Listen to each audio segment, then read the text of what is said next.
Bana, sikizi wewe. Kwa sawa. Sasa mimi nitafuta pipi ya artist, mimi ni artist sasa. Nimeitiwa launch, nataka kwenda kulonji pa fulani hapo, nataka nikienda tu hapo hivyo, hey, sumjapi ila ngoma bana. Ila ngoma yangu hiyo. Ngoma gani hiyo? Unajua hata mimi sikumbukangi vizuri. Nimetoanga juzi. Sijaikumbuka, hebu mtolee tuone niikumbuke. Ukienda hiyo ngoma sinaanza nikuchapisia saa hiyo ngoma.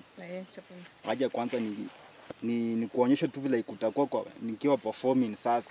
Nikiwa performing, hapo itakuwa noma bana. Yaani kwa flow tu utaona tu mafans, pipi ya artist, hivyo tu. Mpaka utashtuka bana. So nataka tu nisaidie namba yangu imezima, unaweza nisaidia namba kwa hiyo ngoma kwanza nione. Wait, ngoma itakuja tu after kupeana namba. Natafuta tu ani pipi ya artist. Mimi ni artist. Namba tu peke yake. Bas. Ni save nani? Save Kiyomi. Mteja, kwani umenipe namba ya shosho yako? Hapana, hiyo namba yangu. Na mbona ni mteja? Maybe ni network. Hey. Amekuchezea. Sawa. Nitakupigia leo jioni, nataka twende tu perform. Sawa. Twende bana, twende.